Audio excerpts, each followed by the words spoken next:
Good afternoon everyone. Next topic जो आपका future का था सेकंड पोर्शन से, उसके बारे में डिस्कस करेंगे। नेक्स्ट हेडिंग डाल लीजिए। टॉपिक अपना क्या था? फ्यूचर।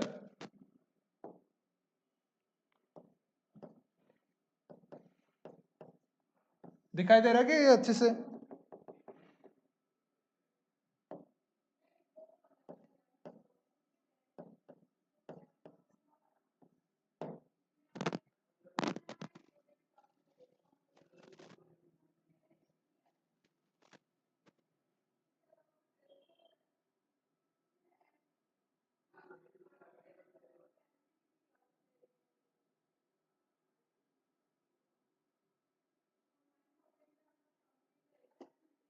एक बार कमेंट कर दीजिए, दिखाई दे रहा है अच्छे से? ये बोर्ड क्लियर दिखाई दे रहा है क्या?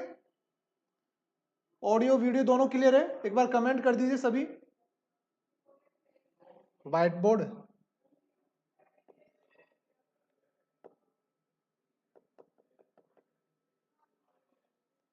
ये वाला ठीक है?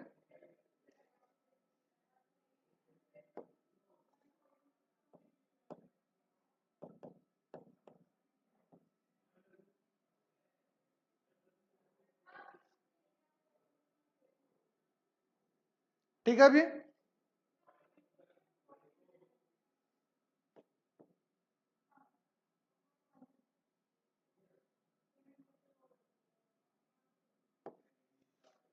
हेडिंग डाल लीजिए अब। निडिल, हेडिंग डाल लीजिए निडिल। देखिए एक बार 2 मिनट लेके पीछे वाला टॉपिक थोड़ा रिवाइज कर लेते हैं। हमने फ्यूचर का टॉपिक स्टार्ट किया था जो काफी इंपॉर्टेंट है। सबसे पहले हमने डिस्कस किया कि फ्यूचर के टाइप कौन कौन से होते हैं, किस प्रकार से फ्यूचरिंग की जाती है। उसके अंदर इंटरप्टेड फ्यूचर के बारे में पढ़ा, उसके अंदर प्रत्येक नॉब सेपरेटली अप्लाई करते। कंटिन्यूअस फ्यूचर के बारे में पढ़ा, एक नॉब स्टार्ट के अंदर और एक एंड के अंदर अप्लाई करते। थर्ड वन हमने डिस्कस किया था मैट्रस फ्यूचरिंग, जिसके अंदर वुंड के होल के अंदर से निडल को 2 बार निकाला जाता है। किसके अंदर? मैट्रस फ्यूचरिंग के अंदर, जो डीप वुंड को क्लोज करने के काम आता है। फोर्थ वन हमने पढ़ा प्योर स्टेरिंग फ्यूचरिंग, जो सर्कुलर वुंड को क्लोज करने के काम में आता है, जैसे ट्यूबेक्टोमी, वेसेक्टोमी, हार्निया, ऐसी कंडीशंस में हम यूज करते हैं। नेक्स्ट वन नंबर 5 हमने पढ़ा था कंटिन्यूअस इंटरलॉकिंग फ्यूचर या कंटिन्यूअस सेल्फ लॉकिंग फ्यूचर भी बोलते हैं, जिसके अंदर आपको प्रत्येक जगह इंटरलॉक करना होता है। तो उससे हम क्या बोलते हैं? ब्लैंकेट कंटिन्यूअस फ्यूचरिंग बोलते हैं या सेल्फ लॉकिंग फ्यूचर बोलते हैं। एवरेज लेंथ की बात करें तो 37.5 सेंटीमीटर इसकी लंबाई होती है फ्यूचर की, या फिर इंच के अंदर बात करें तो कितना होता है? 15 इंच इसकी नॉर्मल लंबाई होती है या लेंथ होती है इसकी। फिर हमने फिलामेंट के बारे में डिस्कस किया कि मोनोफिलामेंट होता है, एक आपका मल्टी फिलामेंट होता है। मोनोफिलामेंट में सिंगल स्ट्रैंड रहेंगे और मल्टी फिलामेंट में एक से ज्यादा रहेंगे, मल्टीपल स्ट्रैंड रहेंगे। मोनोफिलामेंट में इंफेक्शन के रिस्क कम रहते हैं और जो नोट होती है वो लूज होती है। सेकंड, अब मल्टी फिलामेंट की बात करें तो मल्टी फिलामेंट में नोट जो होगी वो स्टेबल होगी और इंफेक्शन के चांसेस रहेंगे ड्यू टू प्रेजेंस ऑफ क्रिवाइसिस। क्रिवाइसिस की प्रेजेंस के कारण इंफेक्शन के रिस्क रहेंगे। फिर हमने टाइप पढ़े कि एब्जॉर्बेबल सूचर कौन से थे और नॉन एब्जॉर्बेबल सूचर कौन से थे। उसके अंदर एब्जॉर्बेबल सूचर के अंदर नेचुरल पढ़ा और सिंथेटिक पढ़ा। इसी प्रकार नॉन एब्जॉर्बेबल सूचर के अंदर सिंथेटिक एंड एब्जॉर्बेबल सूचर का नाम पढ़ा हमने। उसके अंदर देखिए एक बार रिवाइज कर लीजिए, थोड़ा याद हो जाएगा आपको। नेचुरल सूचर, नेचुरल सूचर जो एब्जॉर्बेबल का टाइप था, उसके अंदर हमने क्या पढ़ा था? कैटगट पढ़ा था, जिसमें एक प्लेन कैटगट था, एक क्रॉमिक कैटगट था। प्लेन कैटगट को हम लिप सर्जरीज के अंदर यूज करते हैं और मोस्ट सेंसिटिव सूचर के नाम से जानते हैं। क्रॉमिक कैटगट था सेकंड, जिसका एब्जॉर्प्शन टाइम 60 to 90 डेज था। और क्रॉमिक कैटगट को सिप और गोट की स्मॉल इंटेस्टाइन की सब म्यूकोजल लेयर से क्या किया जाता है? तैयार किया जाता है। और क्रॉमिक कैटगट को प्रिजर्व करने के लिए एक सॉल्यूशंस काम में लेते हैं, जिसे बोलते हैं isopropyl alcohol. Second, synthetic absorbable suture के अंदर हमने पढ़ा था पॉलीग्लाइकोलिक एसिड, जिसे हम डेक्सोन बोलते हैं, जिसका एब्जॉर्प्शन टाइम था 60 to 90 डेज। 60 से लेकर 90 दिन तक हम सॉरी क्या कर सकते हैं? उसका एब्जॉर्प्शन टाइम लगता है। सेकंड, हमने वाइक्रिल के बारे में पढ़ा या पॉलीग्लाइकोलिक एसिड, पॉलीग्लाइकोलिक, जिससे क्या बोलते हैं? 910 वाइक्रिल के नाम से जानते हैं, जो वॉयलेट कलर का होता है। और उसका एब्जॉर्प्शन टाइम रहता है 60 टू 90 डेज, और यूज करते हैं जैसे कॉमन बाइल डक्ट की सर्जरी है, ब्लैडर की सर्जरी है, यूरेटर की सर्जरीज है, और work for hours for general suture के नाम, सर्जन के नाम से जानते हैं इसे, क्योंकि सबसे ज्यादा यूज में आने वाला सूचर मटेरियल है वाइक्रिल। नेक्स्ट पीडीएस के बारे में डिस्कस किया, जिसका एब्जॉर्प्शन टाइम 180 डेज है, जिसे विपल्स प्रोसीजर में यूज करते हैं। Next one is the Monocryl. Monocryl को हम यूज करते हैं या उसका एब्जॉर्प्शन टाइम है 120 डेज या 90 टू 120 डेज था। फिर हमने मोनोफिलामेंट और मल्टीफिलामेंट पढ़े। इसी प्रकार से नॉन एब्जॉर्बेबल सूचर को दो भागों में डिवाइड किया, जिसका एब्जॉर्प्शन नहीं होता उसको रिमूव करना पड़ेगा। उसके अंदर भी दो टाइप पढ़े हमने, नेचुरल और सिंथेटिक। नेचुरल में सिल्क पढ़ा, और सिंथेटिक के अंदर हमने polyester, proline, polypropylene, nylon, polyester के बारे में डिस्कस किया। इसी प्रकार उनके मोनोफिलामेंट और मल्टीफिलामेंट डिस्कस किए। फिर सूचर रिमूव करने की बात आती है कि हमें जो नॉन एब्जॉर्बेबल सूचर, जो एक्सटर्नल बॉडी पार्ट को स्टिच करने के लिए काम में आता है या वुंड को स्टिच करने के काम आता है, उसको रिमूव कब करना चाहिए। तो जैसे जैसे आप सेंटर से या ऊपर से नीचे की तरफ जाओगे तो सूचर रिमूव करने का टाइम ड्यूरेशन बढ़ता जाएगा, क्योंकि वहां पे उसके कंपैरिजन में ब्लड सप्लाई कम होती है। जहां ब्लड सप्लाई ज्यादा है, वुंड आपका जल्दी हील होगा और वहां से स्टिच भी जल्दी निकाले जाएंगे। तो स्काल्प की बात करें 6 से 8 दिन, फेस और नेक की बात करें 3 से 5 दिन, आप चेस्ट की बात करें, एब्डोमेन की बात करें तो 7 से 10 दिन के अंदर, हैंड की बात करें 6 से 8 दिन में, फिंगर टिप की बात करें 10 से 12 दिन। कितना था? 10 से 12 दिन। और इसी प्रकार लेग्स की बात करें 10 से 14 दिन, और आपका बैक की बात करें तो 12 से 14 दिन। ये आपका सूचर रिमूवल ड्यूरेशन होता है, इस टाइम पे आपको निकालना होता है। अब काफी इंपॉर्टेंट टॉपिक है इस क्लास का, निडल। जो पिछली बार नोट सेट का एग्जाम लगा था वहां पे इस टॉपिक से क्वेश्चंस पूछा गया था कि जो निडल काम में लेते हैं सूचर करने के लिए, जो, हाँ जी, आपको बिल्कुल, आपको भी याद हो जाएगा, बस मेरे साथ चलते जाइए। जो आपने पढ़ा है ना, जो चीज याद नहीं होती बस उसको एक पेज के अंदर लिख के अपने टेबल के साथ में लगा लेना, सामने लगा लेना। जब भी उठो, जब भी पढ़ने बैठो, एक नजर डाल लेना, सब कुछ आपको टिप्स पे हो जाएगा।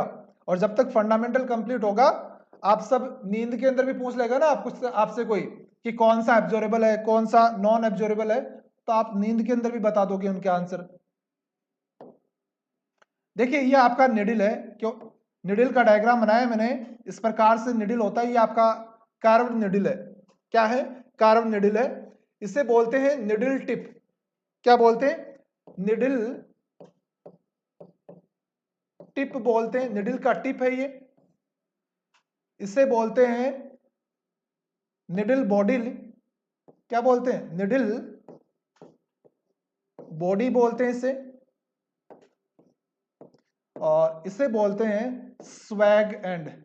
क्या बोलते हैं? स्वैग्ड एंड बोलते हैं इसे।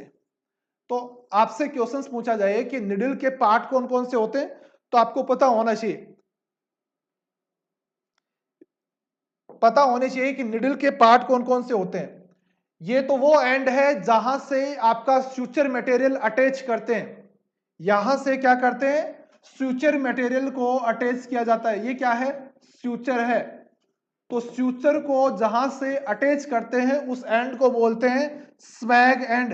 लास्ट ईयर एग्जाम के अंदर क्वेश्चंस पूछा गया था ये वाला। स्वैग एंड से किसको? सूचर को अटैच करते हैं। ये इसका मिडल पॉइंट है, ये टिप पॉइंट है। इसी टिप पॉइंट से क्या किया जाता है? स्टिच किया जाता है, स्किन के अंदर इंसर्ट किया जाता है इस टिप पॉइंट से। तो निडल के आपसे पार्ट पूछे जाए तो 3 पार्ट बताने हैं। निडल का टिप बताना है, निडल का बॉडी बताना है, और स्वैग एंड बताना है। इससे क्वेश्चन बनता है कि स्वैग एंड क्या है, या हम सूचर को निडल से कहां से जोड़ते हैं। तो कहां से जोड़ते हैं? स्वैग एंड से जोड़ते हैं। कहां से जोड़ते हैं भाई? स्वैग एंड से जोड़ते हैं।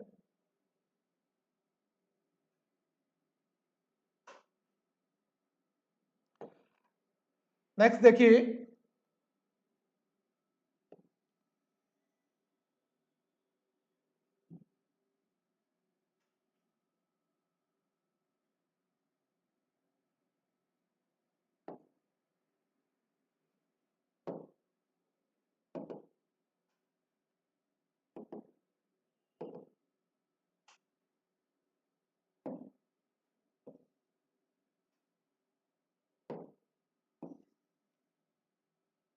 ये आपको निडल दिखाई दे रहा है?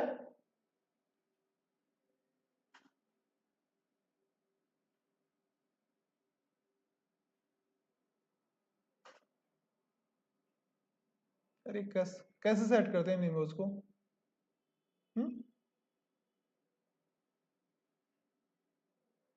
अभी ठीक है?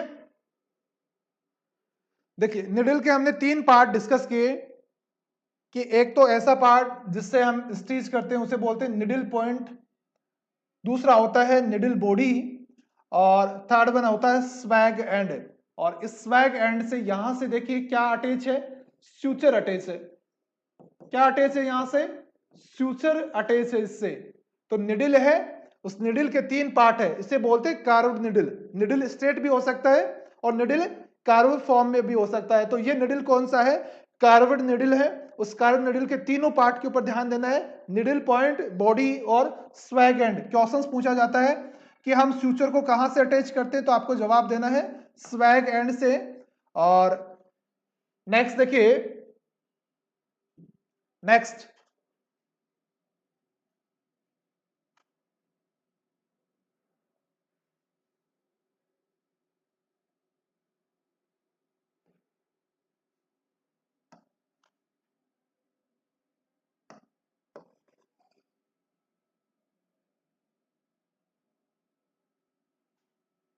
एग्जाम में क्वेश्चंस पूछा जाता है कि निडल को निडल होल्डर से कितने डिग्री के एंगल पे होल्ड किया जाता है?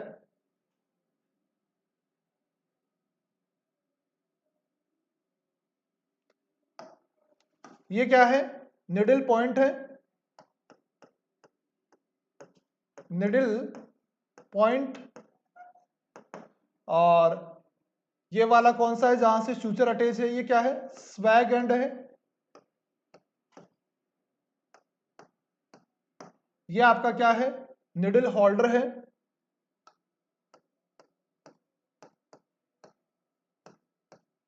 क्या है? निडल होल्डर है। और ये एंगल जो बन रहा है निडल होल्डर और निडल के बीच में, तो कितने डिग्री का बन रहा है? 90 डिग्री का एंगल बन रहा है। तो इस चीज को लिखिए आप।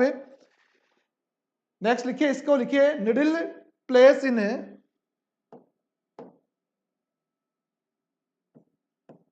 Needle place in needle holder at 90 degree angle. कि निडल होल्डर की सहायता से जो निडल को पकड़ा जाता है वो कहां, कितने डिग्री के एंगल पे पकड़ा जाता है? कितने डिग्री के एंगल पे पकड़ा जाता है? 90 डिग्री के एंगल पे पकड़ा जाता है। कितने डिग्री पे? 90 डिग्री के एंगल पे पकड़ा जाता है। हाँ बिल्कुल, एक एक क्वेश्चन का जवाब आएगा अभी। नेक्स्ट लाइन लिखिए, नेक्स्ट लिखिए, स्वैग एंड कनेक्ट द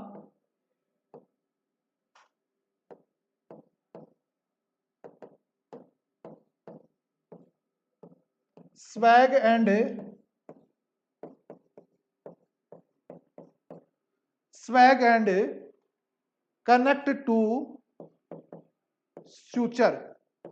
इस सूचर से कौन सा एंड कनेक्ट रहता है? तो आपको जवाब देना था स्वैग एंड। कौन सा एंड? Swage and. ये क्वेश्चंस पूछा गया था नॉर्सेट 2020। कि आपको बताना था कि जो सूचर जो कनेक्ट होता है उस एंड को हम क्या बोलते हैं? तो क्या बोलते हैं? Swage end connect to suture. जो स्वैग एंड होता है निडल का, उससे क्या कनेक्ट होता है? सूचर कनेक्ट होता है। और एंगल कितना होगा? 90 डिग्री का एंगल होगा। कितने डिग्री का एंगल होगा? 90 डिग्री का एंगल होगा। नोट कर लीजिए इसको, ये दोनों लाइन लिख लीजिए। निडल और निडल होल्डर की हेल्प से निडल को कितने डिग्री पे होल्ड किया जाता है? 90 डिग्री पे। निडल के कौन से पार्ट से सूचर को अटैच किया जाता है? स्वैग एंड से। स्वैग एंड कौन सा है? जहां से सूचर मटेरियल अटैच होता है। एक कौन सा होता है? Tip point. और बीच वाला कौन सा होता है? Middle point. और मिडिल पॉइंट से क्या पकड़ते हैं? निडल को पकड़ते हैं। अब एग्जैक्ट लोकेशंस की बात करें कि निडल होल्डर की सहायता से कहां से पकड़ते हैं, तो वो चीज देखना।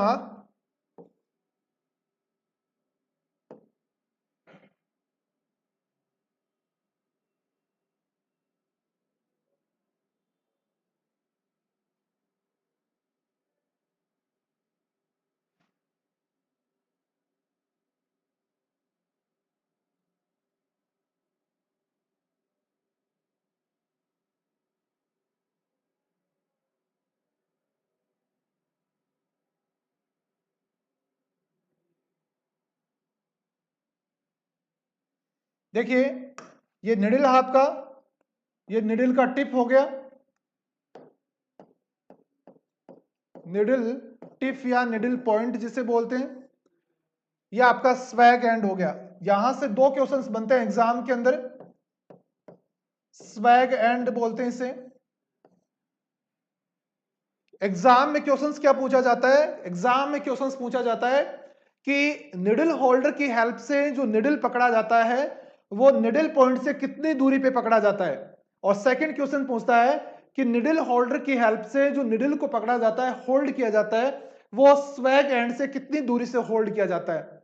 तो दोनों क्वेश्चंस का आंसर क्या होगा, यदि आप निडल पॉइंट से काउंट कर रहे हैं, निडल पॉइंट से काउंट कर रहे हैं तो 2/3, 2/3 भाग, इससे तो कितनी दूरी पे होल्ड करना है, 2/3 भाग दूरी पे, किससे, निडल पॉइंट से।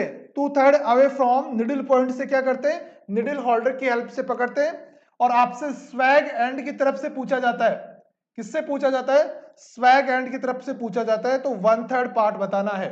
कहां से, इस स्वैग एंड से, जहां से सूचर अटैच है वहां से 1/3 दूरी पे आपको क्या करना होता है, इस निडल होल्डर की सहायता से निडल को पकड़ना होता है। और पकड़ने के दौरान ध्यान रखना होता है कि निडल और निडल होल्डर के बीच में 90 डिग्री का एंगल जरूर बने।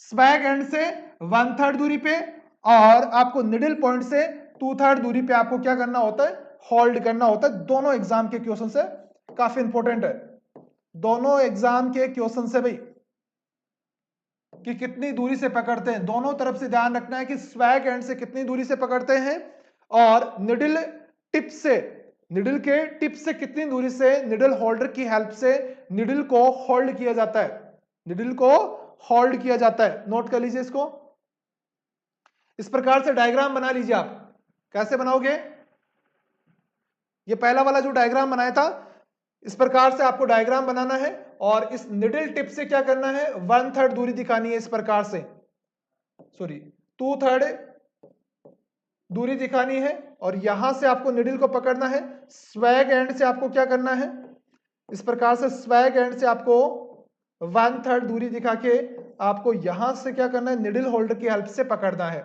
और इस दौरान कम से कम उसका 90 डिग्री का एंगल होना चाहिए। इस प्रकार से आप डायग्राम बना लीजिए, इस प्रकार निडल बनाइए और निडल के अंदर क्या करोगे, निडल पॉइंट की तरफ से तो 2/3 दूरी और स्वैग एंड की तरफ से 1/3 दूरी पे आपको क्या करना है, इस प्रकार से एरो खींच देना है ताकि वो किसको इंडिकेट करेगा, निडल होल्डर को इंडिकेट करेगा, किसे, निडल होल्डर को। और एंगल बनाना है इसके बीच में 90 डिग्री का, कितने डिग्री का, 90 डिग्री का एंगल बनाना है। ठीक है, बात समझ में आ गई।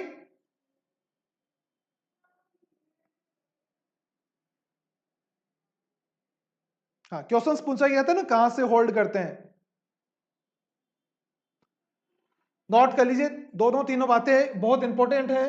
कहां से होल्ड करते हैं और स्वैग एंड से या आपका सूचर कहां से अटैच होता है,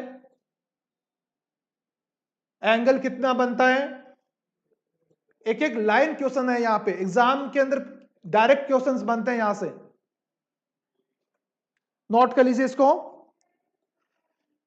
अभी जो नोट सेट के अंदर क्वेश्चंस पूछा गया था उस क्वेश्चंस का आंसर मिल गया होगा। क्या क्वेश्चन पूछा गया था भाई,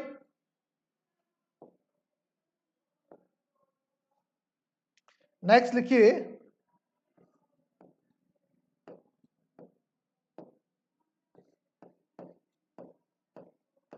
टाइप ऑफ निडल, निडल के टाइप कौन कौन से होते हैं, तो उसके अंदर लिखिए आप,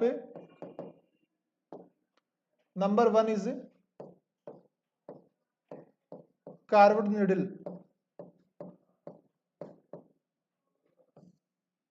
नंबर 1 लिखिए carved needle.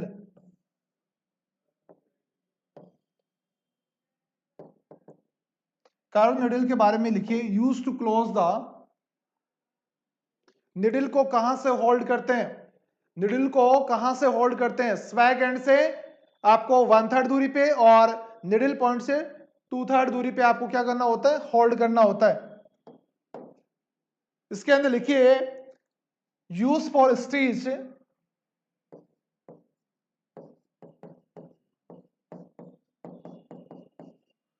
Superficial sorry, use for stitch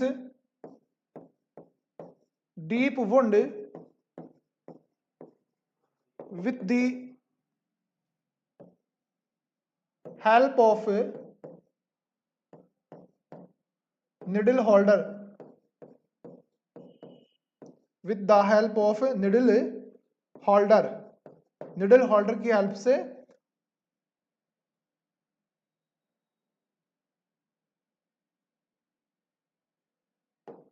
needle holder की सहायता से होल्ड किया जाता है कर्व निडल को। किसकी सहायता से? निडल होल्डर की हेल्प से। और किससे स्टिच किया जाता है? डीप वुंड को। कर्व निडल किस लिए काम आती है? डीप वुंड को स्टिच करने के काम में आती है, और साथ के साथ निडल होल्डर से पकड़ के स्टिच किया जाता है इसके अंदर।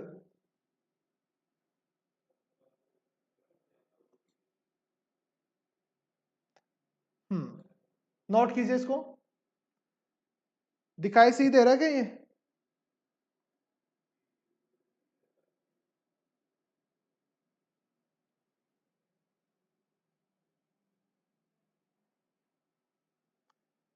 सेकंड लिखिए straight needle.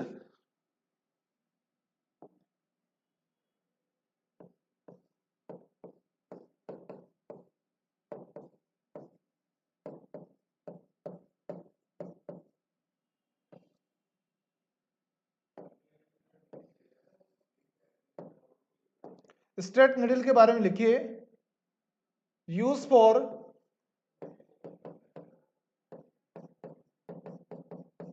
Stitch superficial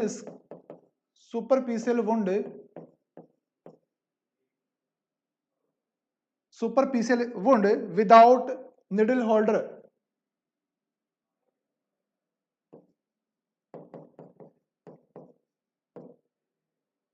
without needle holder. Needle holder के बिना आपको यदि सुचरिंग करना है तो उसके लिए आपको क्या करना होगा? स्ट्रेट निडल काम में लेना है। कौन सा वाला? स्ट्रेट निडल यूज करना है।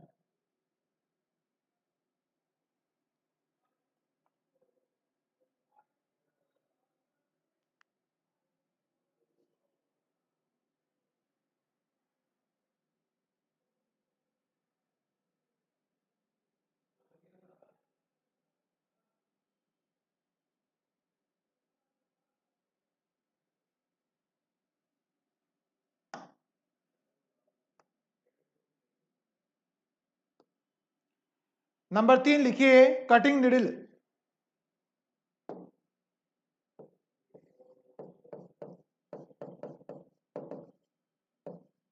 नंबर 3 लिखिए कटिंग निडल। कटिंग निडल के बारे में लिखिए,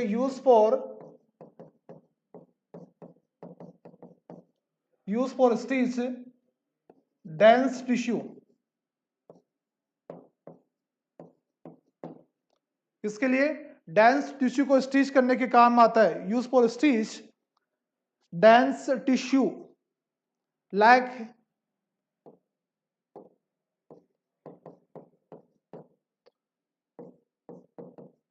यूट्रस एंड सर्विक्स। जो सॉफ्ट टिश्यूज होते हैं उनकी स्टिचिंग में काम में लेते हैं कटिंग निडल। नेक्स्ट लिखिए non cutting needle.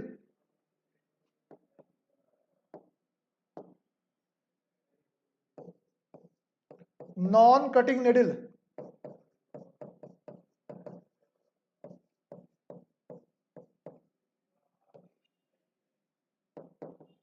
Non cutting needle के बारे में लिखिए,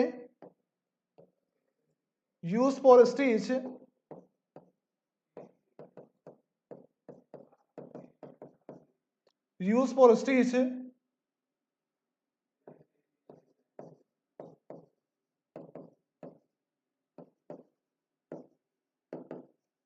subcutaneous tissues. Use for stitch subcutaneous tissues की स्टिचिंग में काम में लेते हैं इसको, उसे बोलते हैं नॉन कटिंग निडल। देखिए निडल के चार टाइप है बेसिकली। आपको डीप वुंड को स्टिच करना है तो कार्व निडल काम में लेंगे, लेकिन साथ के साथ निडल होल्डर होना जरूरी है। निडल होल्डर की सहायता से पकड़ के आपको स्टिच करना है। दूसरे में स्ट्रेट निडल में क्या बोल रखा है कि आपको सुपरफिशियल वुंड को यदि स्टिच करना है तो आपको स्ट्रेट निडल काम में लेना है, और विदाउट निडल होल्डर के बिना आपको सुपरफिशियल स्किन को स्टिच करना होगा। कटिंग निडल काम में लेते हैं जो डेंस टिश्यूज है, जो आपके बिल्कुल सॉफ्ट स्ट्रक्चर्स है, जैसे सर्विक्स हो गया, यूट्रस हो गया, इनको स्टिच करने के काम आता है। और सबक्यूटेनियस टिश्यूज को स्टिचिंग करना है तो उस कंडीशन में आपको कटिंग निडल काम में लेना होगा। कौन सा वाला? Cutting needle. नोट कीजिए इसको।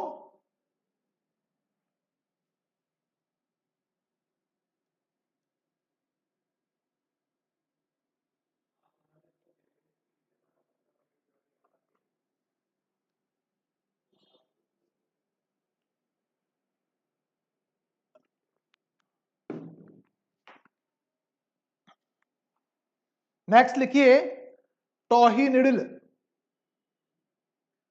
नेक्स्ट लिखिए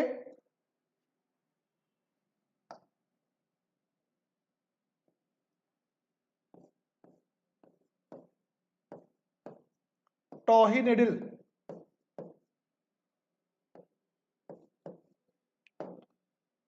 नोट लगा के लिख लेना, एक्स्ट्रा पॉइंट है निडल के साथ साथ।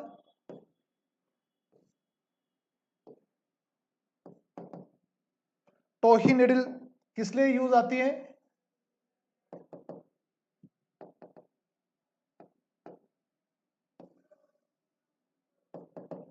हेडिंग लगाइए Tuohy needle. Spine sorry epidural anaesthesia में यूज करते हैं। Use for epidural anaesthesia.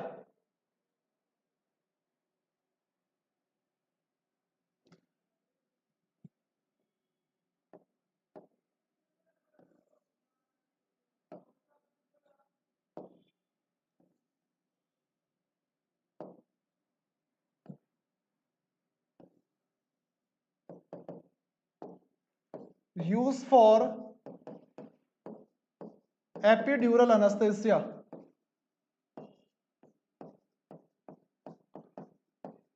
Patient को एपिड्यूरल एनेस्थेसिया देते हैं, उस दौरान टॉही निडल का यूज करते हैं। 3 to 4, 3 से 4 निडल।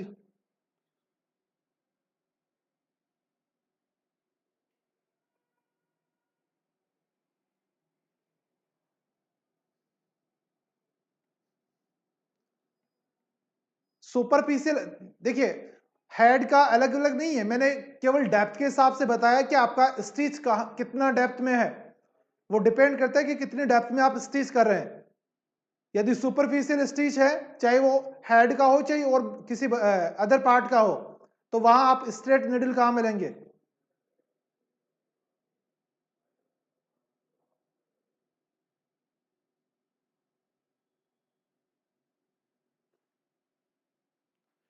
नेक्स्ट देखिए, एपिड्यूरल एनेस्थेसिया देने के लिए पेशेंट के अंदर क्या यूज करते हैं? टॉही निडल यूज करते हैं। एपिड्यूरल एनेस्थेसिया का मीनिंग क्या है? जैसे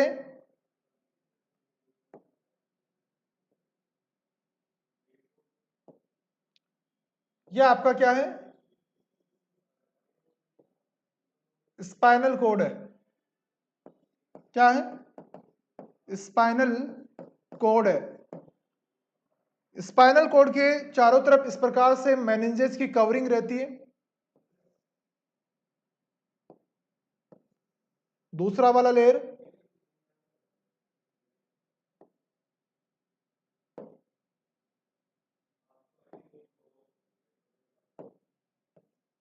और नंबर 3 इस प्रकार से मेनिंजेस की लेयर रहती है, और फाइनली आपका स्किन कवरिंग हो जाती है इस प्रकार से।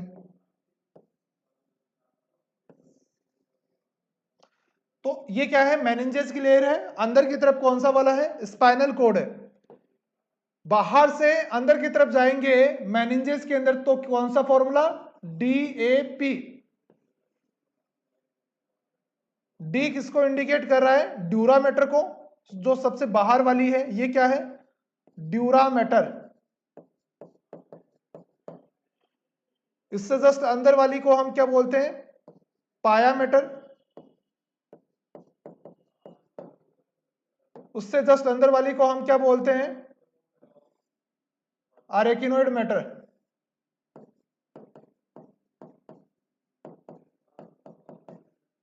क्या बोलते हैं? अरेकिनोइड मैटर बोलते हैं।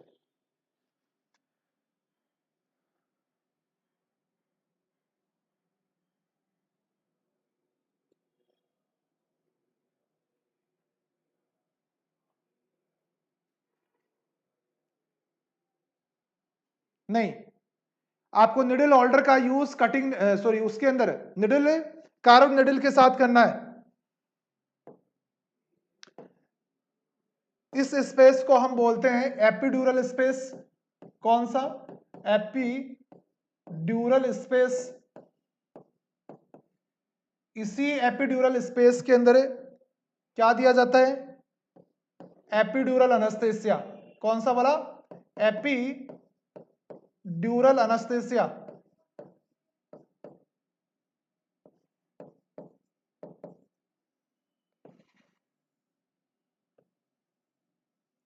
इससे जस्ट नीचे वाला जो स्पेस होता है ये वाला, इसको बोलते हैं सब ड्यूरल स्पेस।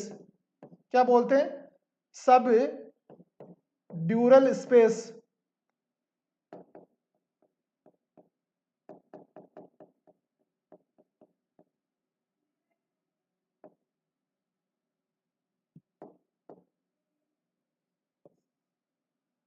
सब ड्यूरल स्पेस। एक मिनट लिख लीजिए आप इसको, फिर बताते हैं इस चीज के बारे में। इसके अंदर दिया जाता है स्पाइनल अनस्थेसिया।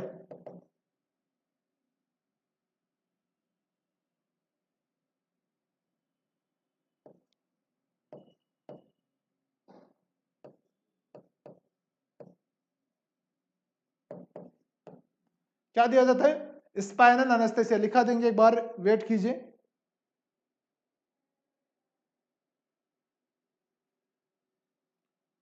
और ये वाला जो स्पेस होता है इससे बोला जाता है,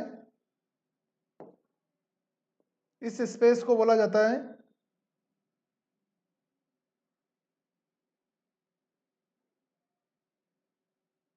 सब आर्किनोइड स्पेस।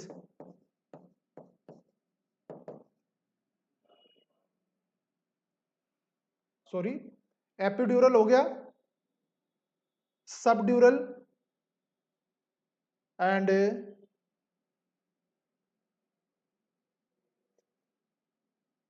सही लिखा हुआ है क्या? आर्किनोइड मैटर।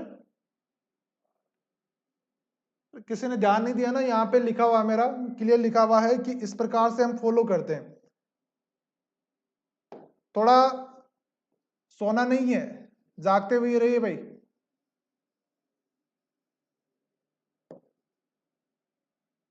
ये सीक्वेंस है डीएपी। डीएपी सबसे बाहर वाली ड्यूरामीटर, उसके बाद में आरेकिनोइड मैटर। ये कौन सा है? आरेकिनोइड मैटर।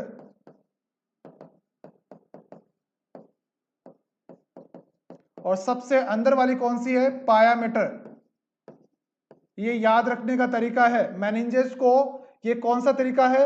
आउटर टू इनर, बाहर से अंदर की तरफ। हम मेनिंजेस को कैसे याद रखेंगे कि बाहर से अंदर की तरफ मेनिंजेस कैसी रहती है?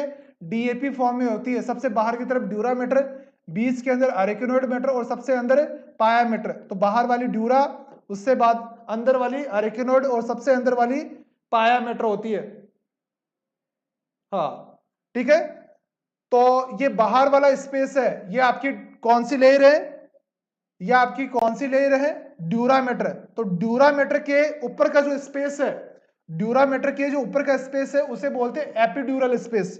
क्या बोलते हैं? Epidural space. इस एपिड्यूरल स्पेस में दिया जाता है क्या दिया जाता है? Epidural anaesthesia. देखिए किसी भी वर्ड के पीछे या सॉरी आगे की तरफ एपी लगा हुआ है, इसका मतलब उससे ऊपर की बात कर रहा है। और यदि किसी वर्ड के आगे आपको सब लगा हुआ नीचे नजर आ रहा है, इसका मतलब उससे नीचे की बात कर रहा है। समझ में आ रहा है? तो यहां पे ये कौन सी लेयर है? ड्यूरामीटर। और यहां पे वर्ड क्या लगा है? एपीड्यूरल। कि ड्यूरा के आगे एपी लगा है, इसका मतलब कि ड्यूरामीटर से ऊपर की बात कर रहा है। तो एपी ड्यूरामीटर के ऊपर का स्पेस क्या होगा? Epidural space. और एपिड्यूरल स्पेस में क्या दिया जाता है? Epidural anaesthesia. अब ये कौन सी लेयर है? ड्यूरामीटर। ड्यूरामीटर के नीचे की तरफ यानी कि अंदर की तरफ कौन सा स्पेस है? सब ड्यूरल स्पेस। तो सब वर्ड किसके लिए? ड्यूरामीटर से नीचे वाले स्पेस के लिए। तो इस स्पेस में दिया जाता है आपका स्पाइनल अनेस्थीसिया। क्या दिया जाता है? स्पाइनल अनेस्थीसिया दिया जाता है। बीच वाली लेयर कौन सी है? ये वाली लेयर कौन सी है? बीच वाली लेयर कौन सी है भाई मेनिंजेस की? आरेकिनोइड मैटर। तो अरेक्यूनॉइड मैटर से नीचे का स्पेस की बात कर रहा है, तो कौन सा होगा? सब अरेक्यूनॉइड मैटर। कौन सा होगा भाई? सब अरेक्यूनॉइड मैटर। तो यहां पे लिखिए सब अरेक्यूनॉइड मैटर। कौन सा वाला स्पेस? सब अरेक्यूनॉइड मैटर। इस सब अरेक्यूनॉइड मैटर से ही क्या किया जाता है? सीएसएफ का एब्जॉर्प्शन। सीएसएफ का एब्जॉर्प्शन कौन से स्पेस में होता है? इसी सब अरेक्यूनॉइड स्पेस में होता है। क्या होता है? सीएसएफ का एब्जॉर्प्शन किया जाता है। तो मैंने केवल टॉही निडल के बारे में बताया था कि टॉही निडल एपिड्यूरल एनेस्थेसिया में काम में लेते हैं, और एपिड्यूरल एनेस्थेसिया एपिड्यूरल स्पेस में लगाया जाता है। एपिड्यूरल स्पेस कहां पे होता है? आपको पता है कि ड्यूरामीटर से ऊपर का स्पेस एपिड्यूरल, और ड्यूरामीटर से नीचे का स्पेस सब ड्यूरल। अरेक्यूनॉइड मैटर से नीचे का स्पेस कौन सा है आपका? सब अरेक्यूनॉइड स्पेस। समझ में आ गया?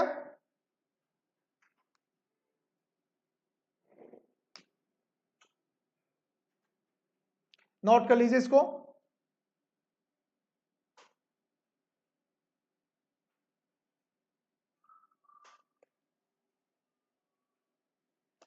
नेक्स्ट लिखिए मायोट्रोली।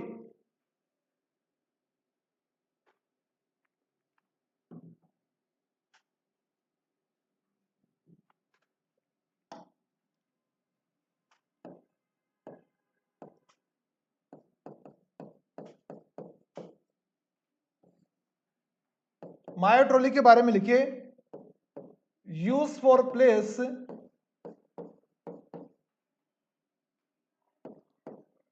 Surgical articles. सर्जिकल आर्टिकल्स को रखने के लिए क्या यूज करते हैं? मायोट्रोली यूज करते हैं। Articles during surgery, during surgery, surgery के दौरान सर्जिकल आर्टिकल्स को रखने के लिए क्या यूज करते हैं? मायोट्रोली का यूज करते हैं।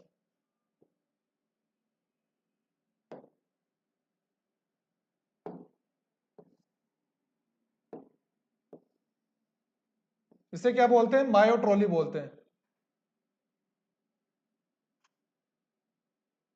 सर्जिकल आर्टिकल्स को रखने के लिए यूज करते हैं इसका।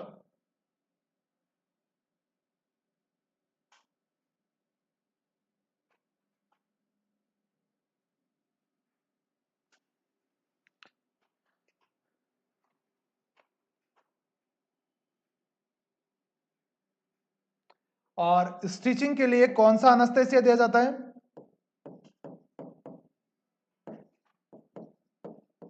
लोकल अनस्थेसिया दिया जाता है। रूट क्या रहता है? इंट्राडर्मल रूट के थ्रू।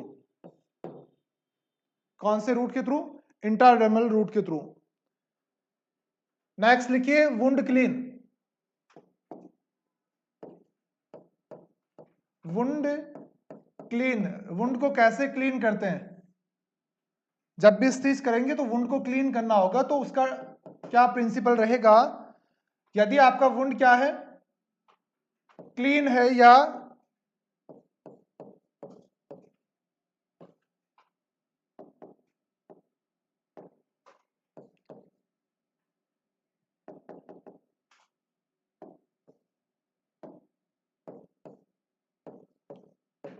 क्लीन या स्टेराइल वुंड है,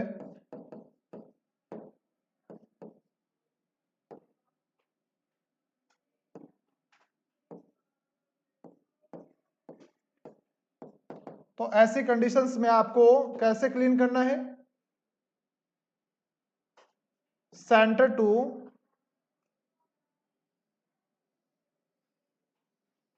पेरिफेरी की तरफ जाना है, अंदर से बाहर की तरफ जाना है, यदि आपका स्टेराइल वुंड है उस कंडीशन में। किस तरफ से? अंदर से बाहर की तरफ। इनर टू आउटर जाना है, अंदर से बाहर की तरफ जाना है, या फिर मैं बोल सकता हूं सेंटर से पेरिफेरी की तरफ जाना है।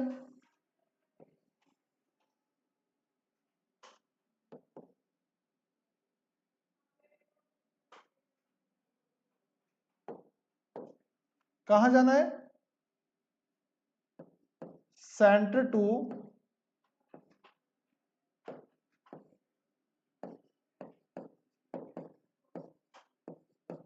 पेरिफेरल जाना आपको,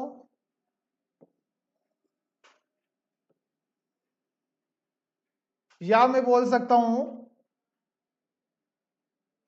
लेस कंटामिनेटेड से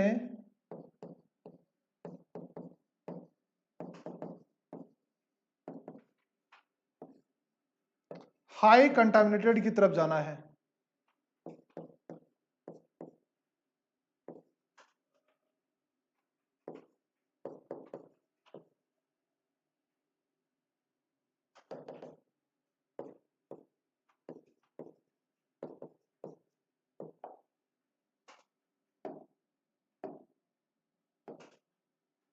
ये तो नॉर्मल वुंड को क्लीन करने का तरीका हो गया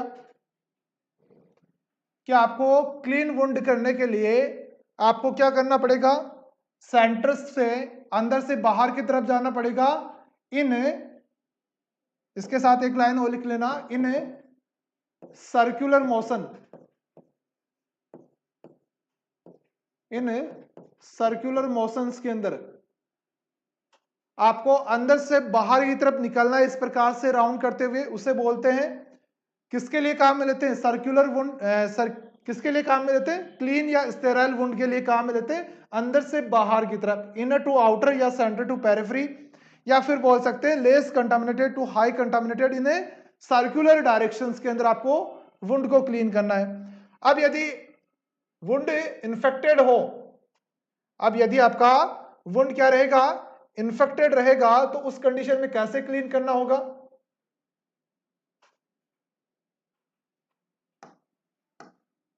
इन्फेक्टेड वुंड,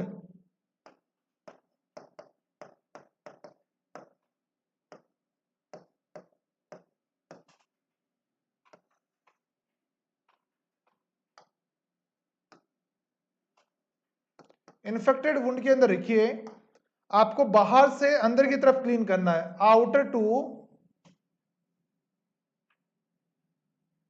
बाहर से अंदर की तरफ आना है।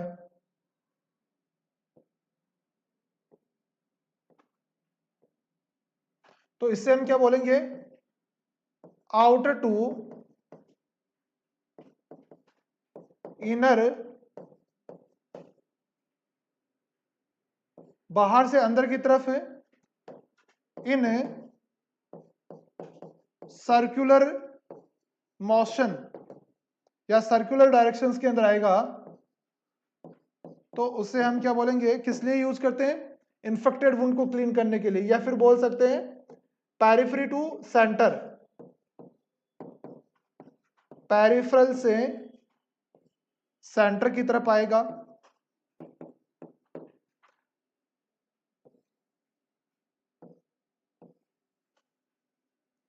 या और क्या बोल सकते हैं इसको? High contaminated to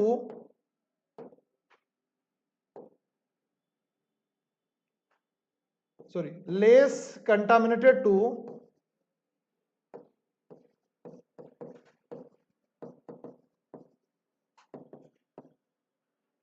high contaminated की तरफ आएगा।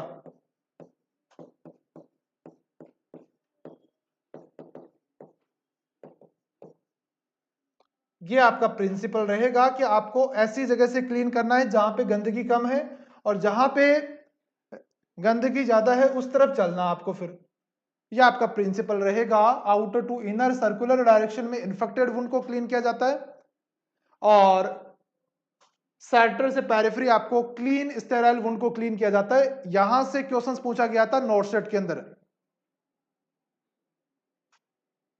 यहां से क्वेश्चंस पूछा गया था नोटसेट के अंदर। मेरे को एग्जैक्टली नहीं पता कि क्वेश्चंस कौन से वुंड के लिए पूछा गया था, लेकिन इन दोनों में से एक से क्वेश्चंस पूछा गया था एग्जाम में। इन दोनों वुंड में से एक में क्वेश्चंस पूछा गया था कि वुंड को हम कैसे क्लीन करते हैं। वो स्टेराइल के लिए पूछा था या फिर इन्फेक्टेड के लिए पूछा था, वो मेरे को पता नहीं है एग्जैक्टली कि कौन सा क्वेश्चंस पूछा गया था, लेकिन यहां से क्वेश्चन पूछा गया था वुंड को क्लीन कैसे किया जाता है। देखिए ध्यान से समझना दोबारा,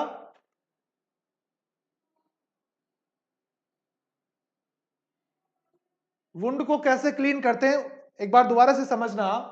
यदि आपका वुंड बिल्कुल क्लीन है, नीट और क्लीन है आपका वुंड, कोई इंफेक्शंस नहीं है, कंटामिनेटेड नहीं है, तो आपको क्या करना है, अंदर से बाहर की तरफ क्या करना है, अंदर से बाहर की तरफ इस प्रकार से सर्कुलर मोशंस के अंदर आपको क्लीन करना है। जहां पे आपको प्रोसीजर करना है, जहां पे आपको निडल इंसर्ट करना है, कुछ भी एनीवन किसी भी पर्पज से आप साइड को क्लीन कर रहे हैं और आपकी साइड बिल्कुल क्लीन है, तो आपको क्या करना है, अंदर से बाहर की तरफ राउंड करते हुए जाना है, अंदर से बाहर की तरफ, यहां से बाहर की तरफ जाना है, इस प्रकार से जाना है, उसे बोलते हैं inner to outer circular motion.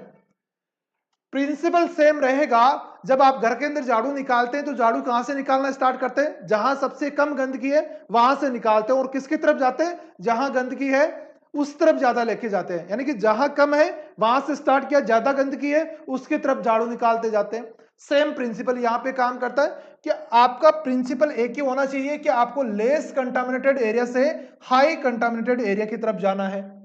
मान लीजिए यह आपका इंसिजन था और ये इंसिजन बिल्कुल क्लीन था, यहां से क्या था, क्लीन था, तो आपको क्या करना है, ऐसे बाहर की तरफ से नहीं आना, अंदर की तरफ से जाना है, इस प्रकार से क्लीन करते हुए बाहर की तरफ निकलता है, किसके अंदर, क्लीन वुंड के अंदर।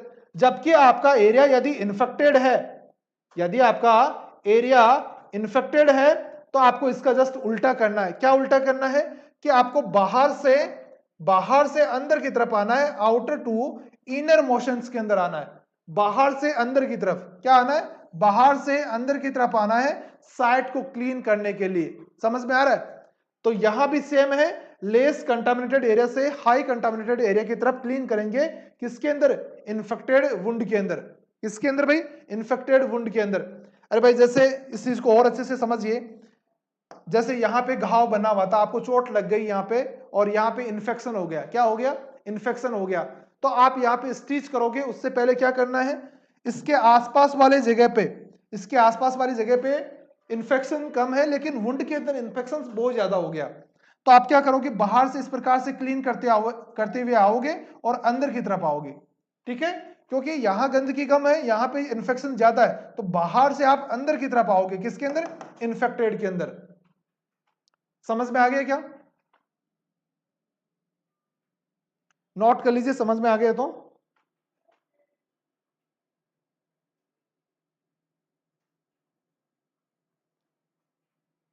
पता है क्या किसी को, नॉर्थ सेट में कौन सा क्वेश्चन पूछा गया था, दोनों में से एक क्वेश्चन आया था यहां से, इन्फेक्टेड या फिर नॉर्मल वुंड, दोनों में से एक क्वेश्चन पूछा गया था एग्जाम में नॉर्थ सेट में।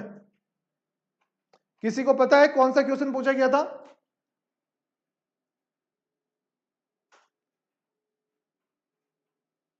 नेक्स्ट आगे चलिए, नेक्स्ट लिखिए, स्क्रब नर्स। स्क्रब नर्स किसे कहते हैं? देखिए दो प्रकार की नर्स होती है, एक तो स्क्रब नर्स और एक होती है सर्कुलेटरी नर्स। यहां से भी क्वेश्चन आया था, आज की जो क्लास चल रही है इस क्लास के अंदर नॉर्थ सेट के अंदर कम से कम 4 या 5 क्वेश्चन पूछे गए थे, 4 से 5 क्वेश्चन पूछे गए थे। कौन कौन सा? एक तो कि क्रोमिक कैटगट को हम कहां पे रखते हैं, आइसोप्रोपिल अल्कोहल के अंदर। दूसरा क्वेश्चन पूछा गया था आपका मोनोफिलामेंट और मल्टीफिलामेंट करके। तीसरा क्वेश्चन पूछा गया था कि निडल को कहां से पकड़ते, कहां से होल्ड करते हैं। नंबर 4 क्वेश्चन पूछा गया था कि वुंड को क्लीन किस डायरेक्शन में करते हैं, इन्फेक्टेड वुंड को किस डायरेक्शन में क्लीन करते हैं। और नंबर 5 क्वेश्चन पूछा गया था स्क्रब नर्स और सर्कुलेटरी नर्स से।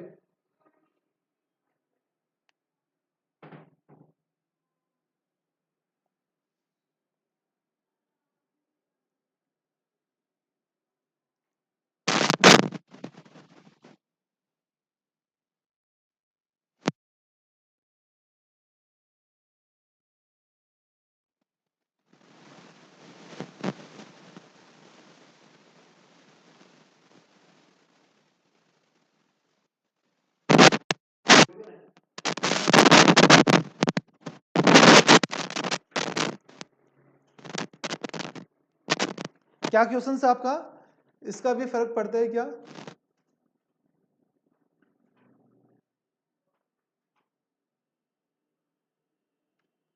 नहीं, क्या क्वेश्चन पूछना चाहते हैं?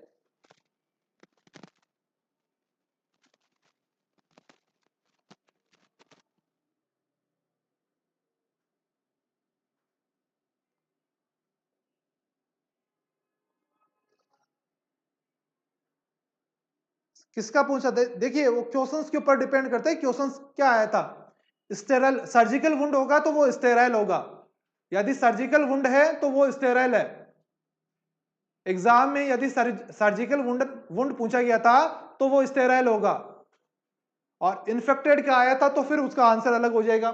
जैसे हमने दोनों चीज पढ़ी, हमने इन्फेक्टेड वुंड भी पढ़ा और क्लीन वुंड भी पढ़ा। क्लीन वुंड कौन सा हो सकता है? जो सर्जन द्वारा लगाया जाता है, सर्जन के द्वारा जो इंसिजन लगाया जाता है वो क्लीन वुंड होता है, उसको क्लीन करने का डायरेक्शन अलग होता है, और इन्फेक्टेड वुंड को क्लीन करने का डायरेक्शन अलग होता है। अब आप देखिए कि एग्जाम में पूछा क्या गया था। नेक्स्ट लिखिए, स्क्रब नर्स किसे बोलेंगे, तो इसके बारे में लिखिए आप, असिस्ट टू सर्जन है,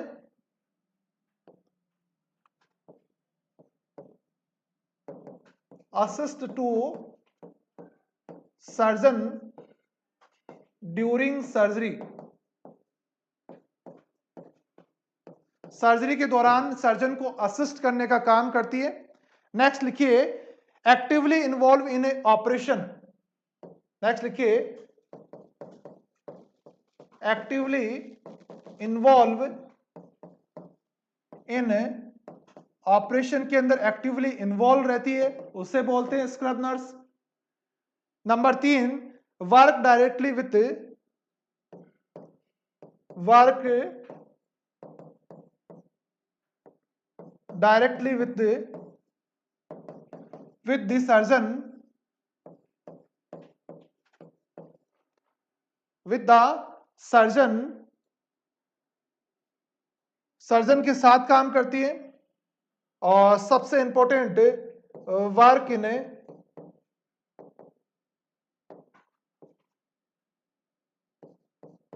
वर्क इन स्टेराइल एरिया। ये नर्स कहां पे काम करती है? स्टेराइल एरिया के अंदर काम करती है। ये सर्जन को इंस्ट्रूमेंट देने का काम करती है। क्या करती है? सर्जन के साथ एक्टिवली इन्वॉल्व होती है, सर्जन को क्या देती है? इंस्ट्रूमेंट पकड़ाने का काम होता है इसको। सर्जन को जो भी इंस्ट्रूमेंट चाहिए वो देने का काम किसका होता है? स्क्रब नर्स का होता है। और स्क्रब नर्स कौन से एरिया में काम करती है? स्टेराइल फील्ड के अंदर काम करती है। और ऑपरेशन थिएटर के अंदर ऑपरेशन के दौरान सर्जन के साथ मिलकर काम करती है, उसे बोलते हैं स्क्रब नर्स। और दूसरा नर्स होता है आपका सर्कुलेटरी नर्स। कौन सा होता है? Circulatory nurse. सर्कुलेटरी नर्स का काम क्या होता है? इसके अंदर लिखिए, work work outside the sterile area. Sterile area के बाहर की तरफ जो नर्स काम करेगी, जो देखिए कोई भी सर्जरी होती है, सर्जरी से पहले सारे के सारे इंस्ट्रूमेंट सेट किए जाते हैं कि सर्जरी में कौन कौन से इंस्ट्रूमेंट काम आने वाले हैं। तो उन इंस्ट्रूमेंट की लिस्ट तैयार करना, उन इंस्ट्रूमेंट को चेक करना स्टेराइल है या नहीं है, सारे इंस्ट्रूमेंट है या नहीं है, वो सारा काम किसका होता है? इस सर्कुलेटरी, किसका? इस सर्कुलेटरी नर्स का होता है। किसका होता है? सर्कुलेटरी नर्स का होता है। फिर आगे का काम स्टार्ट हो जाता है स्क्रब नर्स का। जब ऑपरेशन स्टार्ट हो जाता है तो सर्जन के साथ खड़ा कौन रहता है? स्क्रब नर्स खड़ी रहती है। और वो क्या करती है? जो भी सर्जन को इंस्ट्रूमेंट चाहिए सर्जरी के दौरान, तो वो सर्जन को इंस्ट्रूमेंट पास करने का काम कौन करती है? स्क्रब नर्स करती है। ये स्टेराइल फील्ड के अंदर काम करती है। ये क्वेश्चंस भी नॉर्थ सेट के अंदर पूछा गया था।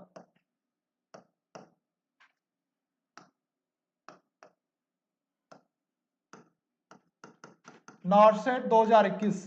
आज की क्लास से ये देख लीजिए कितने क्वेश्चंस आपके नॉर्थ सेट के अंदर पूछे गए थे। सिलेक्शन एक नंबर से रह जाता है, पॉइंट से रह जाता है। आज की क्लास से 5 क्वेश्चंस, और ऐसा नहीं कि ये क्वेश्चंस पिछली बार या अब की बार एग्जाम में पूछे गए थे इसलिए मैं पढ़ा रहा हूं, या इस बार मैंने ऐड कर दिया। पीछे वाले बच्चों से पूछना जिन्होंने कोर्स किया है या जिन्होंने कोचिंग की थी, वहां पे भी मैंने ऐसा ही पढ़ा रखा है। जो आपको पढ़ा रहा हूं वही चीज पीछे वाले बैच के अंदर पढ़ाई है। कोई चेंज नहीं है, कुछ एक्स्ट्रा नहीं है, वही चीज पढ़ा रहा हूं और उन्हीं में से as it is line to line आपके एग्जाम में क्वेश्चंस मिले थे। स्क्रब नर्स का क्वेश्चंस पूछा गया था, तो बहुत इंपॉर्टेंट सेशन है, बहुत अच्छे से तैयार करना है, क्वेश्चंस बार बार आता है इस टॉपिक से। और आज आपकी क्लास के अंदर जो अजीत है, अजीत क्या नाम है उनका, मनोज, जो आपके सीनियर है, जो पिछले वाले बेस के अंदर थे, उन्होंने पढ़ा है ये सब कुछ। नोट कर लीजिए सर्कुलेटरी नर्स को और स्क्रब नर्स को। नेक्स्ट लिखिए, इसको नोट कर लीजिए। नेक्स्ट लिखिए जेनकिंस रूल, इसको नोट कर लीजिए और नेक्स्ट हेडिंग लगा लीजिए जेनकिंस रूल।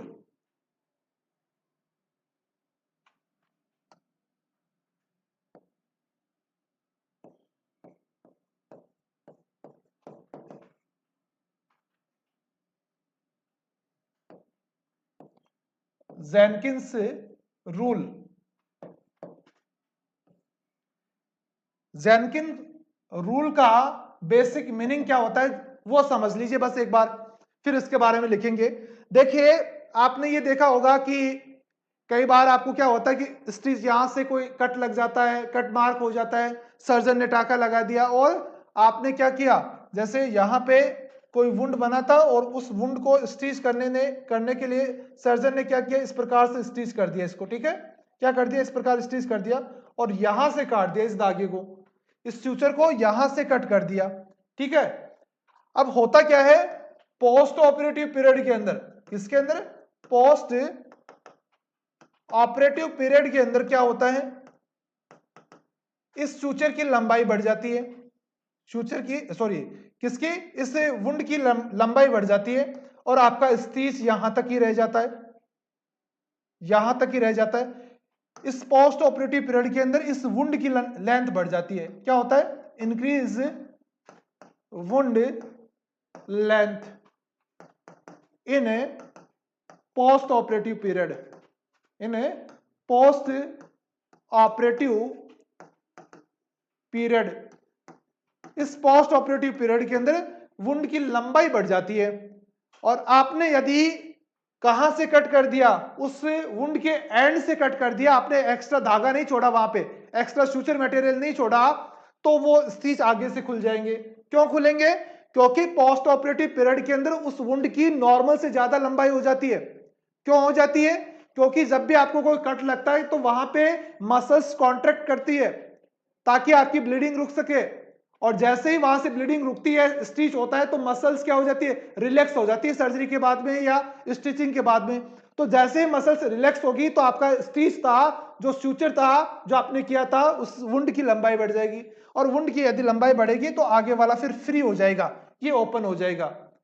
तो करते क्या है, इस जैकनिस रूल के अकॉर्डिंग कि आपने यदि कोई सूचरिंग की है तो इस सूचरिंग करने के बाद में आपको कम से कम 1/4, कितना, 1/4 पार्ट को एक्स्ट्रा छोड़ना है। जो आपने स्टिच किया है, इस स्टिच का 1/4 पार्ट आपको यहां पे लेंथ ऑफ इंसिजन,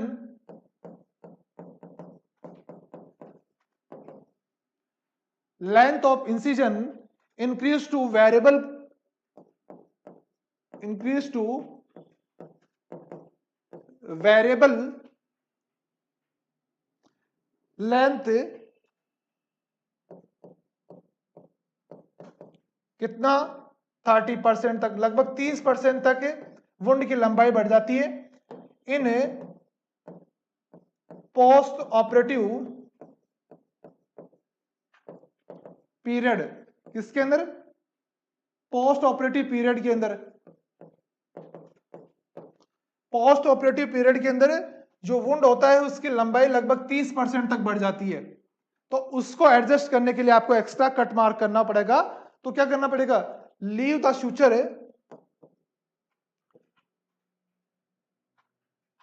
तो इसलिए आपको क्या करना पड़ेगा, लीव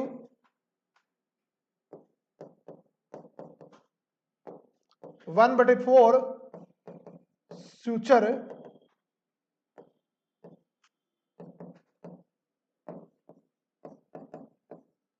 आपको वहां पे 1/4 सूचर को एक्स्ट्रा रखना पड़ेगा, लीव 1/4 पार्ट एक्स्ट्रा छोड़ना पड़ेगा वहां पे।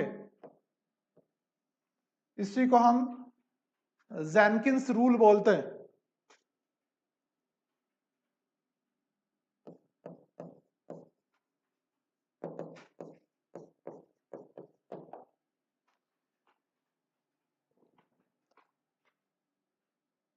इससे होगा क्या, help in accommodation in post operative period।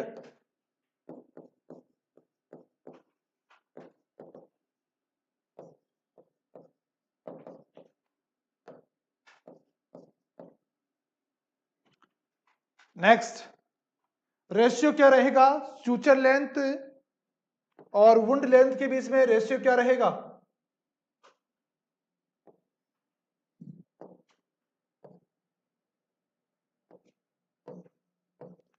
Ratio किसके बीच में, suture length and wound length के बीच में रेशियो क्या रहेगा। तो आपको जवाब देना है 4:1।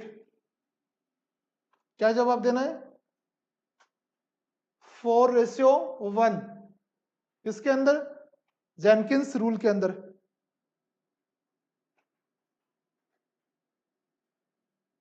क्लास चल रही है ना सभी की।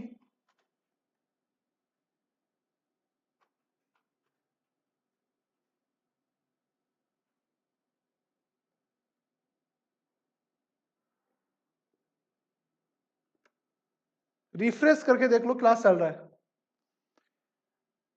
नेक्स्ट लिखिए इलेप्टिकल इंसिजन।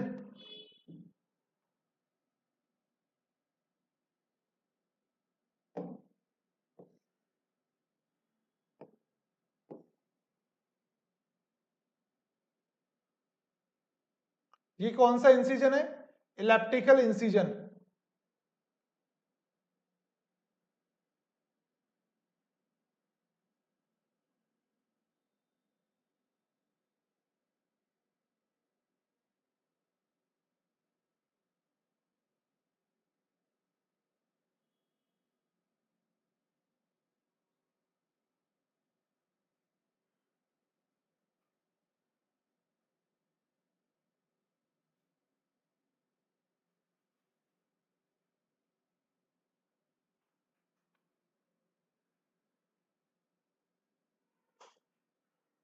इसके बारे में लिखिए, नाम लिखिए इलेप्टिकल इंसिजन।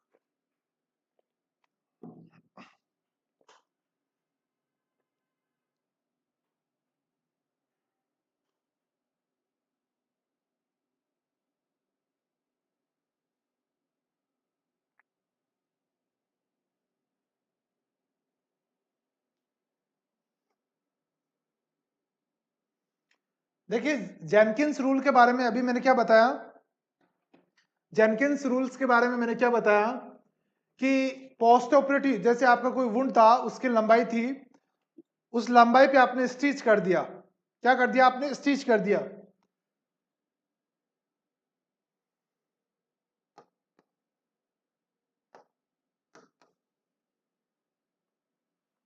जैसे ये आपका वुंड था, रेड कलर से मैंने क्या बना रखी है, वुंड बना रखा है, वुंड की लंबाई है ये। रेड कलर से क्या बना रखा है, वुंड की लेंथ बना रखी है मैंने। आपने क्या किया, यहां पे स्टिच तो कर दिया कि भाई वुंड हो रहा है, तो वुंड के स्टार से लेके एंड तक आपने सूचरिंग कर दी। लेकिन हुआ क्या, पोस्ट ऑपरेटिव पीरियड के अंदर इस लेंथ के अंदर इंक्रीजमेंट हो गया। क्या हो गया, ये वुंड बढ़ के इतना बड़ा हो गया, नॉर्मल से ज्यादा हो गया। कितना ज्यादा, 30% ज्यादा हो गया। कितना, जो पहले था उसका 30% ज्यादा और बढ़ गया। आपने स्टिच यहां तक कर रखा था तो आपका स्टिच तो यहीं पे खत्म हो जाएगा। कहां पे? यहां पे खत्म हो जाएगा। अब ये एक्स्ट्रा रह गया। क्या रह गया? ये पार्ट एक्स्ट्रा रह गया, क्योंकि ये पोस्ट ऑपरेटिव पीरियड के अंदर इसकी लंबाई बढ़ गई थी। कितनी परसेंट? 30% इसकी लंबाई बढ़ गई थी।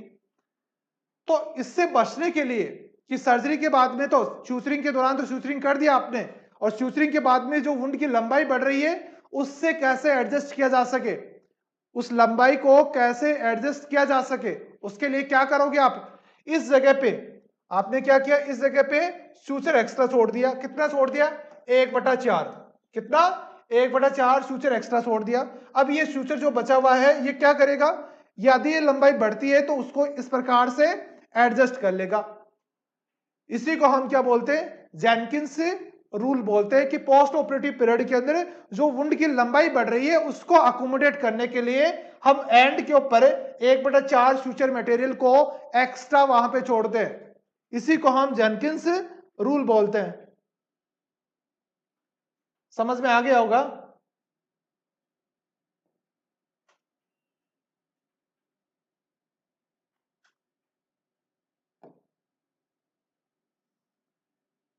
रिफ्रेश कर लीजिए एक बार, रिफ्रेश।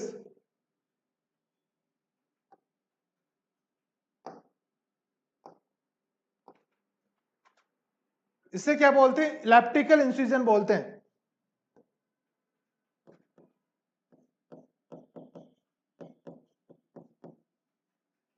क्या बोलते हैं? इलेप्टिकल इंसिजन बोलते हैं।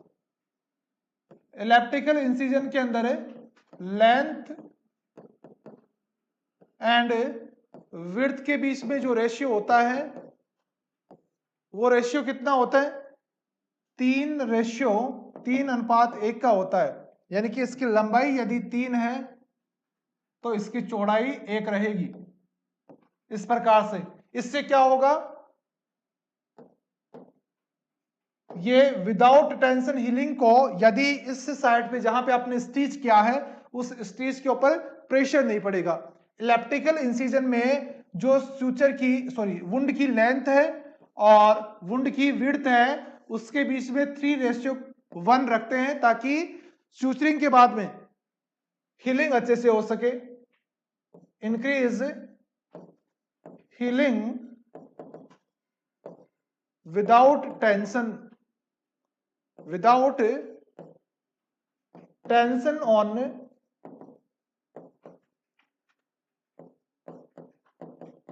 Stitch site. स्टिचिंग साइट के ऊपर प्रेशर ना पड़े, स्टिचिंग साइट पे प्रेशर ना पड़े तो इस प्रकार से इंसिजन लगाते हैं कि उसकी लंबाई तो क्या रहे? 3 रहे और उसकी चौड़ाई 1 रहे। उसके अंदर रेशियो 3:1 आए। इस प्रकार के इंसिजन को बोलते हैं इलेप्टिकल इंसिजन।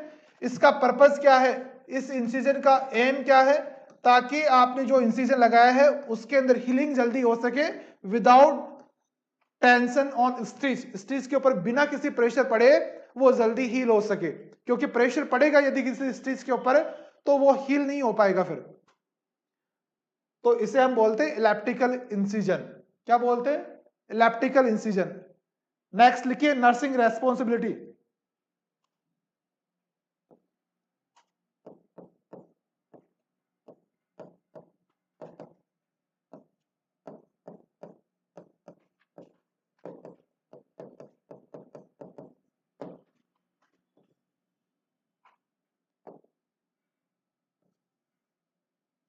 नर्सिंग रेस्पॉन्सिबिलिटी के अंदर लिखिए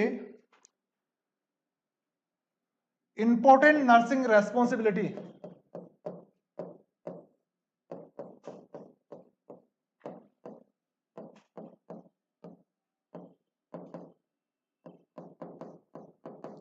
ड्यूरिंग रिमूवल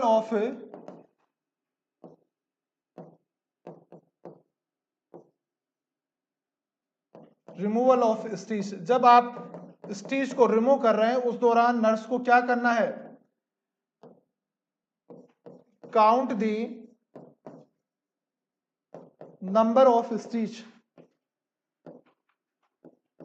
कि आपने जो स्टिच लगाए थे उसको रिमूव करने के दौरान काउंट करना है कि जितने आपने स्टिच लगाए थे उतने निकले हैं या नहीं निकले, उनको आपको काउंट करना है। ये आपके नर्सिंग रेस्पॉन्सिबिलिटी रहेंगी किस दौरान, during removal of stitch, stitch को निकालने के दौरान, स्टिच को निकालने के दौरान रहेगी। इसी के साथ ये आपका चैप्टर भी कंप्लीट होता है। एक इमेज और देख लीजिए, स्टेपल्स किसे बोलते हैं।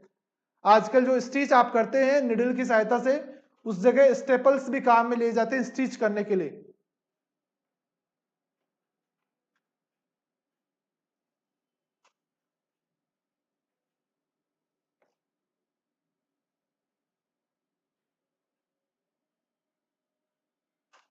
नोट कर लीजिए इसको फटाफट।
नेक्स्ट देखिए इमेज और देख लीजिए आप।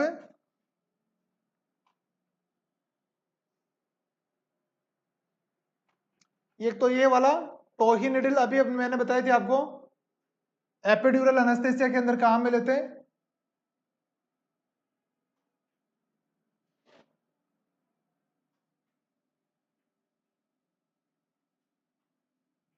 कौन सा वाला, टोही निडल। ये इमेज किसका है, टोही निडल का है। और ध्यान रखना है कि टोही निडल के ऊपर या टोही निडल का यूज कहाँ करते हैं, एपिड्यूरल एनेस्थेसिया में यूज करते हैं। इसकी मार्किंग रहती है 0 से लेके 80 तक। कितने, 0 से लेके 80 mm तक इसकी मार्किंग रहती है। mm के अंदर इसकी मार्किंग होती है। क्वेश्चन पूछ लेता है टोही निडल के ऊपर मार्किंग कहां से, 0 से लेके 80 mm के अंदर, किसके अंदर, mm के अंदर इसकी मार्किंग रहती है। इसके अंदर दो लाइन होती है, एक होती है ब्राउन और एक होती है सिल्वर। ये कितने कितने मार्किंग की होती है, 10 mm मार्किंग की होती है। ये वाला भी आपको ध्यान रखना है, ठीक है। सेकंड देखिए,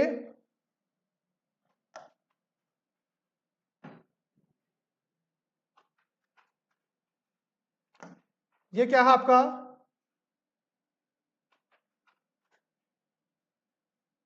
स्टेपल्स, जो स्टिच करने के काम में आता है।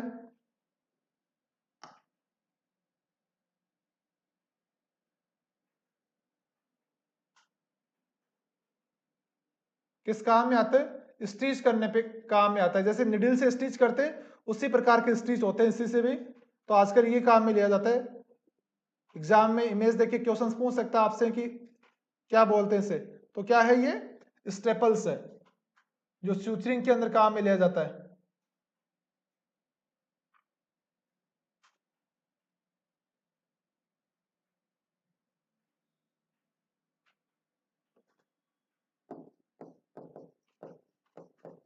स्टेपल्स क्या बोलते हैं इसे, स्टेपल्स बोलते हैं। हाँ अभी बता देंगे। देख लिया आपने, इमेज भी ध्यान रखना, एग्जाम में क्वेश्चंस इमेज बेसिस क्वेश्चंस भी पूछे जाते हैं। नेक्स्ट,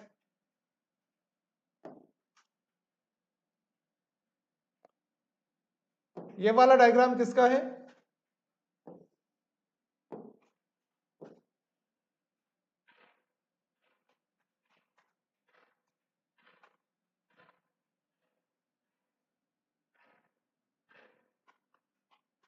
इस प्रकार से भी आपको इमेज देखिए क्वेश्चंस पूछ लेता है। ये कौन सा है, डेक्सोन पॉलीग्लाइकोलिक एसिड।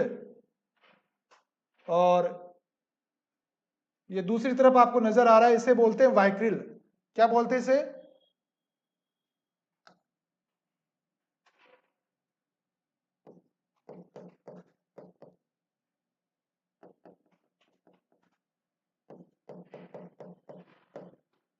वाइक्रिल या आपा, और सेकंड क्या है, डेक्सोन। ये अलग अलग नाम से आ सकते हैं, आपको यहाँ पे नाम ना मिले, इसके अंदर जो प्रेजेंट है पॉलीग्लाइकोलिक एसिड वो देख के पूछ ले, किसी भी नाम से आ सकता है।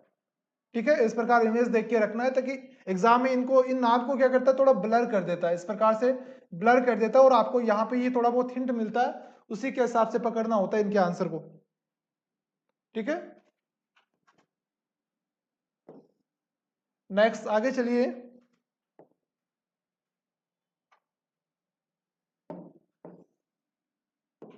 ये किसका इमेज है, निडल होल्डर का।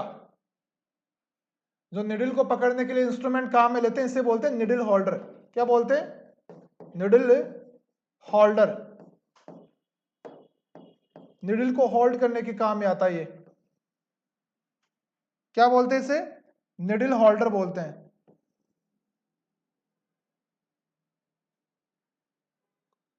Needle holder.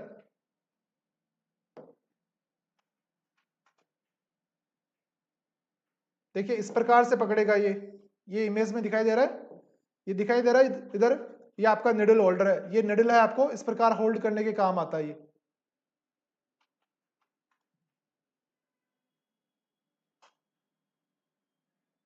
ठीक है,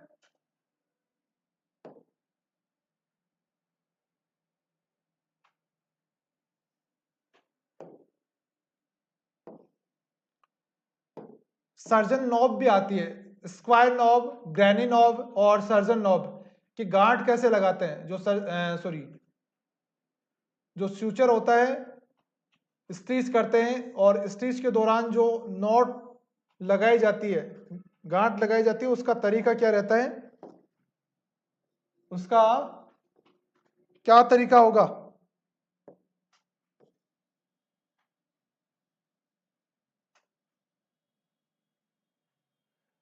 फर्स्ट वाली आपको केवल इमेज ध्यान रखना है, इमेज बेसिस क्वेश्चंस में पूछा जाएगा। इसे बोलते हैं स्क्वायर नॉब, इसे बोलते हैं ग्रैनी नोट, और ये दोनों लास्ट वाले दिखाई दे रहे हैं, इन्हें बोलते हैं सर्जन नोट। क्या बोलते हैं, सर्जन नोट। केवल इनके इस प्रकार से ये बांधने का तरीका है, इस प्रकार से आपको पहचानना होगा। ठीक है, इमेज बेसिस क्वेश्चंस बन सकते हैं फ्यूचर से रिलेटेड इस टॉपिक में। इसी के साथ ही आपका टॉपिक कंप्लीट होता है। और इलेप्टिकल इंसिजन देख लीजिए एक बार, क्या बोला गया है इलेप्टिकल इंसिजन के अंदर। इलेप्टिकल इंसिजन के अंदर है, देखिए कोई भी सर्जन है, हाँ मैंने उसको डार्क कर दिया ना, दोनों सेम नहीं है, मैंने डार्क कर दिया। आपकी ग्रैनी नॉट और उन दोनों के अंदर डिफरेंस है, दोनों सेम नहीं है। देखिए यहाँ पे इमेज के अंदर देखिए दोबारा,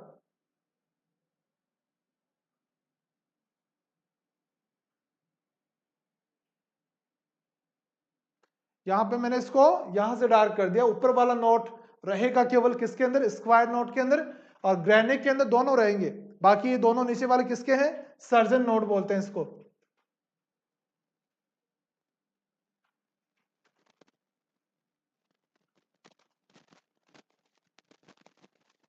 अब देखिए इलेप्टिकल इंसिजन के बारे में देखिए, जब भी कोई सर्जन इंसिजन लगाता है इंटरनल बॉडी प्रोसीजर के लिए, यदि कोई सर्जन इंसिजन लगाता है तो कोशिश करता है कि उसका इंसिजन इलेप्टिकल टाइप का इंसिजन हो। इलेप्टिकल टाइप के इंसिजन को क्या होता है कि अपने इंसिजन की लेंथ तो ज्यादा रहे और विड्थ कम रहे, और उसका रेशियो निकल के आए 3:1 का। उससे क्या होगा, जहां पे आपने स्टिच करना है, जहां पे आपने स्टिच करना है, तो स्टिचिंग के दौरान आपके उस स्टिचिंग साइड के ऊपर प्रेशर ना पड़े। आपको क्या ध्यान रखना है कि लेंथ और विड्थ के बीच में जब भी इंसिजन लगाओगे तो लेंथ और विड्थ के बीच में 3:1 का रेशियो होना चाहिए। जैसे आप इस प्रकार से कोई इंसिजन लगा रहे हैं, मान लीजिए 3 सेंटीमीटर लंबा आप इंसिजन लगा रहे हैं, तो आपको उसकी चौड़ाई कितनी रखनी पड़ेगी, 1 सेंटीमीटर रखनी पड़ेगी। कितना, उसकी चौड़ाई क्या हो, लगभग 1 सेंटीमीटर को स्टिच को इंसिजन लगाने के बाद में उसकी चौड़ाई कितनी हो सके, 1 सेंटीमीटर तक हो सके, इससे ज्यादा ना हो, क्योंकि इससे ज्यादा होगी तो उसके अंदर क्या होगा, फिर प्रेशर पड़ेगा। जब भी आप स्टिच कर दोगे तो उस स्टिच साइड पे प्रेशर पड़ेगा, उससे हीलिंग नहीं हो पाएगी। तो साइड पे प्रेशर को बचाने के लिए क्या करते हैं, इलेप्टिकल टाइप के इंसिजन्स को यूज करते हैं।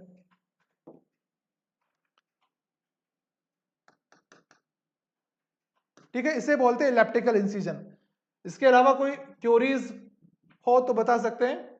इसी के साथ ये अपना टॉपिक कंप्लीट हो गया है।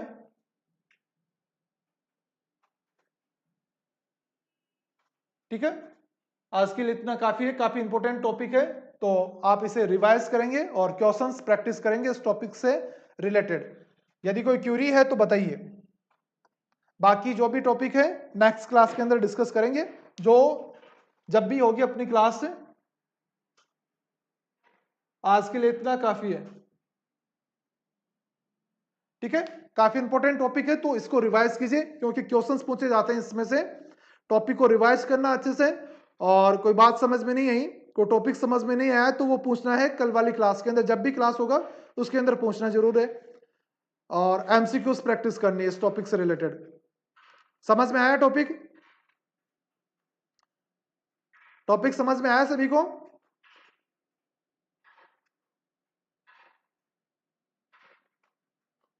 पूर्वी साहू, थैंक यू बेटा, इतने देर पेशेंस से पढ़ने के लिए, उन चीजों को समझने के लिए। क्लास के अंदर बिल्कुल अच्छा एनवायरनमेंट बना रखा आपने, सभी स्टूडेंट सिंसियर है, सभी पढ़ने वाले हैं।